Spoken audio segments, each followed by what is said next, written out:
Hey everyone, it's Zack Beck. With the US government printing massive amounts of money recently, many investors are growing increasingly concerned over a 9-letter word, inflation.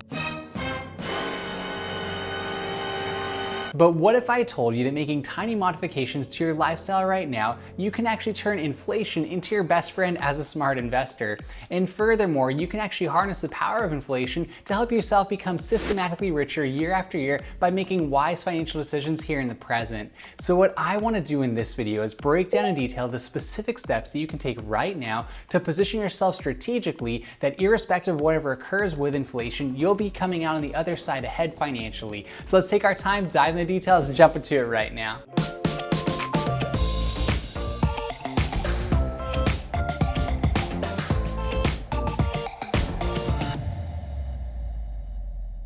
So here's how most people view inflation. You might have been at your office or in your workplace and you talk to someone who gets a raise. Let's say they get a 3% raise and say, well, I got my raise, but unfortunately it only covers inflation. So you might be sitting back and asking yourself, well, what is inflation really? Because if you get a raise, normally that's a very positive development. And obviously in this economic circumstance we're facing right now, that would be a good development irrespective of inflation. However, what you will find though is that the government measures what's called a basket of goods, everything from retail expenditures, what you're going to see in the marketplace, how expensive things are, and they actually cloak that in what is called the Consumer Price Index. And the Consumer Price Index generally increases on an annual basis anywhere between 1% to 3%. So when you think about inflation, inflation basically means that the cost of goods and the cost of your lifestyle increases every year about 1% to 3%. Therefore, if you get a raise, let's say of 3%, then you're only going to be keeping up with inflation. So inflation is a real thing, and it only gets worse when we print more money, and that is because the value of our dollar starts to decrease over time when there's more supply of it in the chain. So what you're going to find is that inflation might even exceed that 1% to 3% if you're in a circumstance or a situation where the government is spending excess amounts of funds.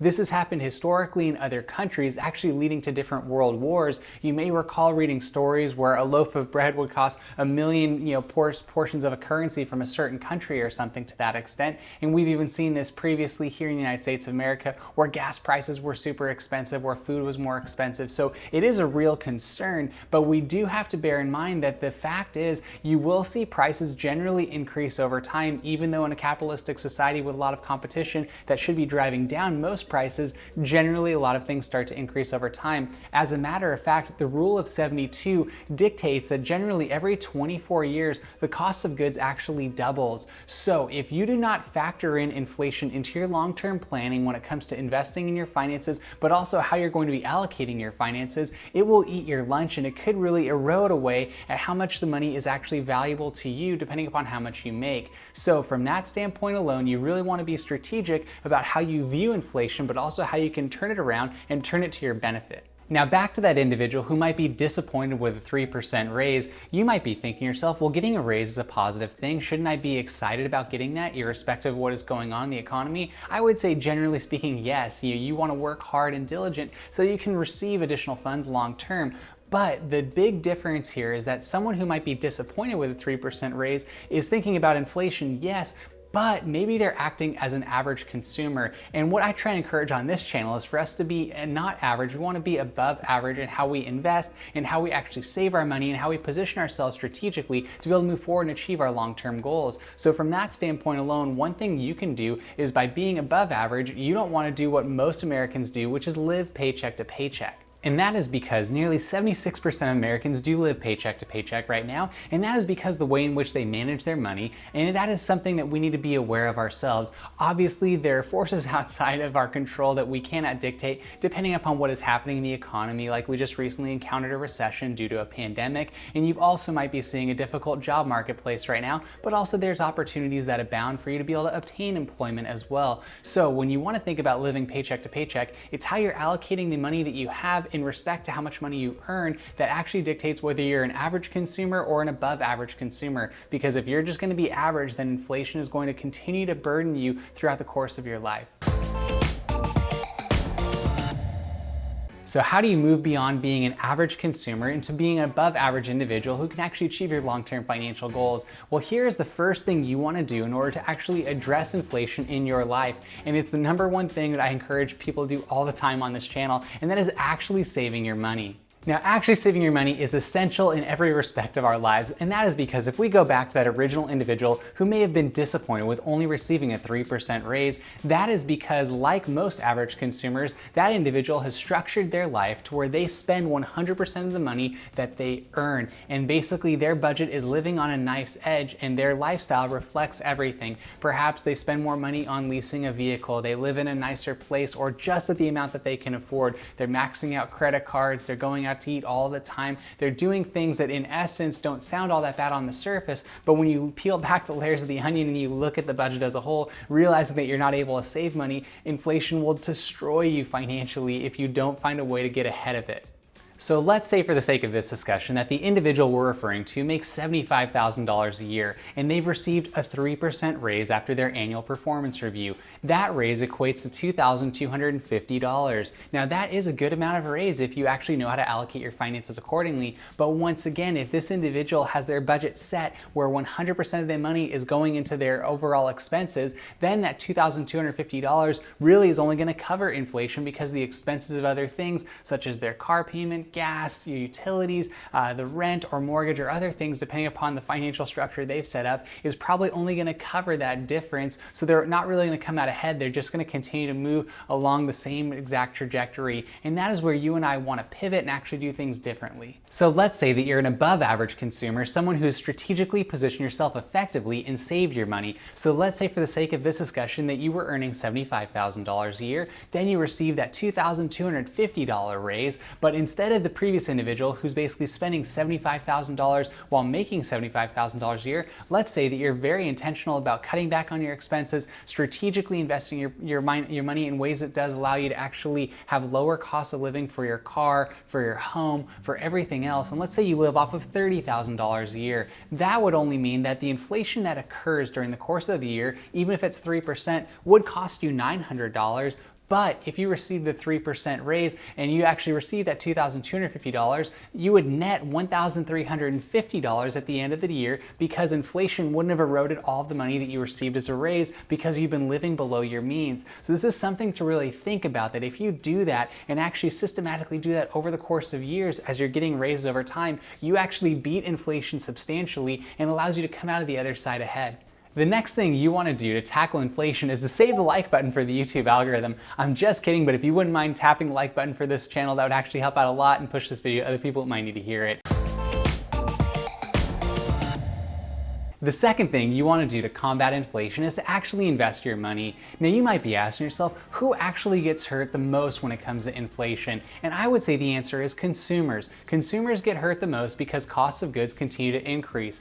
You might be thinking to yourself, what about the people who manufacture and sell goods? Generally speaking, they don't get that affected by inflation because they just pass on the costs along to the consumers. So at the end of the day, it's the amount of money that we have, the amount of money we're saving, but also more importantly, the amount of money we are investing that allows us to combat inflation in the most effective manner possible. So how does inflation affect the stock market? Well, generally speaking, investing into the stock market is often considered a hedge against inflation, and that is because the stock market is full of businesses that are selling products to consumers. So in that sense, if you are investing into the stock market, those companies are profiting off of inflation, or at least remaining consistent with it, where they're not being as impacted, so therefore you as an investor aren't going to be nearly as impacted as well.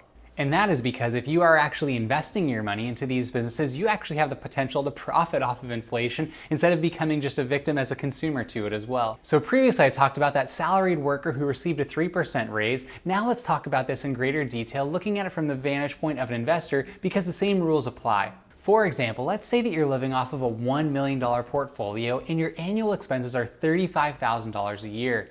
3% inflation causes your living expenses to increase by $1,050. Meanwhile, your $1 million portfolio should inflate to $1.3 million. So your portfolio grows from supporting a $40,000 of annual living expenses to $41,200 of living expenses, and that's assuming the 4% rule, which I've talked about frequently on this channel. In other words, your portfolio just gave you $1,200 cost of living raise, but your cost of living only went up by $1,050. So you skimmed the leftover and had a 0.5% 10% left for yourself. So from that vantage point, obviously you're looking at a large portfolio, $1 million.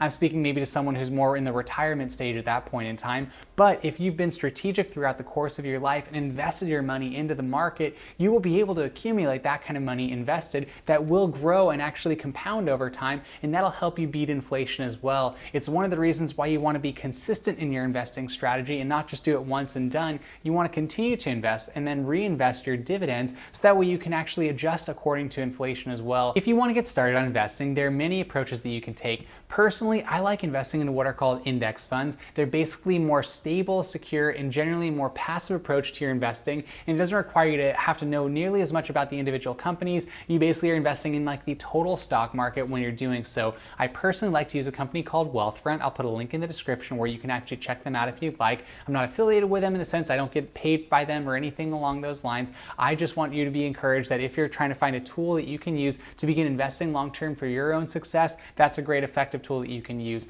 Furthermore, if you want to go the more individual stock route, if you want to pick up individual stocks, you can do that in addition to that. There are various companies that allow you to do this, such as WeBull and Robinhood. I have links in the description for both of those companies. If you want to go and grab free stocks from them, feel free to click those links and you can get started. But once again, you need to do more research and understanding that when you pick individual stocks, there's much more risk there. Whereas if you go the individual approach, when you actually take you into more of a passive investing with index funds, that's going to be a bit more stable long term.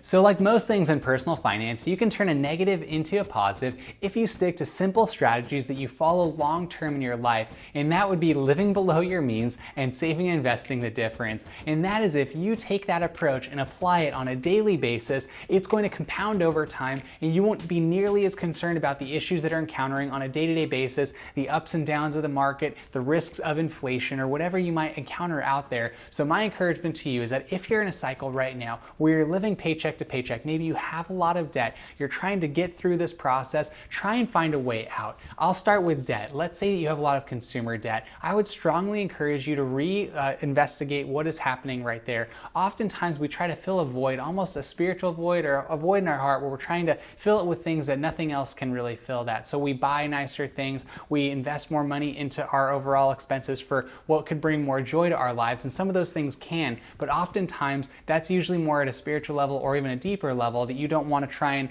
fall victim to just buying more things to try and fill that. You want to really invest into your relationships, invest into the physical activities that you can do, the mental development that you can have where you're actually growing and actually having every day being more meaningful and fulfilling. You're pouring into your community, you're doing other things, living with balance and moderation. Now that's a little bit of a diatribe, but I just want to say that oftentimes I've found even my own life trying to purchase things almost as a way to feel better about myself, and it never did that. So you want to identify that first, but then taking the second step of looking at how to actually get out of it. Let's say you have a lot of debt right now. Maybe it's a student loan, maybe it's a car, maybe it's a consumer credit card, you bought an appliance, whatever. You can use the debt snowball method by Dave Ramsey. Now this is a very effective method for actually combating your debt. What you do is you begin by paying off your lowest balance debt first, then you take all the money you've done to actually pay that off.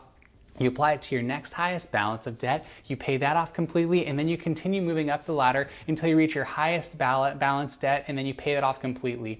There's the reverse of that you can apply, which would actually be the debt avalanche method, and that's fine as well. You just want to have a strategy in place. The reason I would strongly encourage the Dave Ramsey method is he looks at debt more so through a spiritual lens, and I'm not trying to push any sort of religion on you or anything to that extent. I'm just telling you, I find that when we look at our spending habits, we want to look a little deeper than just the transaction that is encountering at the actual register. You want to think about why are you buying these things. So take a look at that. I'll put a link in the description. You can go on there. I'm not affiliated with Dave Ramsey. I don't do anything with him individually. I'm just telling you I've seen a lot of people's lives change in that respect. So that's one thing that you can do. So once again, it's just getting these different habits developed, and instead of thinking about temporary things where you're buying things just to have immediate gratification, you can delay your gratification longer term and actually hopefully achieve longer term goals. But also what you will find, and I can speak to this individually as someone, when I shifted away from living paycheck to paycheck and started saving and investing my money, the amount of peace that I had in my life really was substantial, because no longer was I stressed and concerned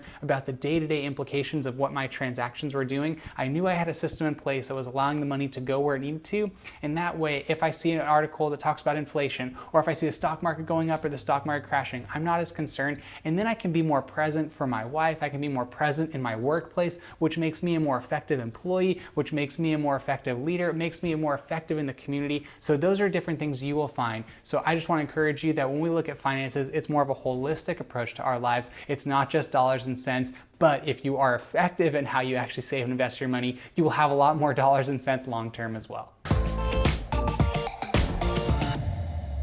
With all that being said, I'd like to thank you for watching the video today. If you wouldn't mind, please tap the like button for the YouTube algorithm. Help push this video to other people who might need to hear it.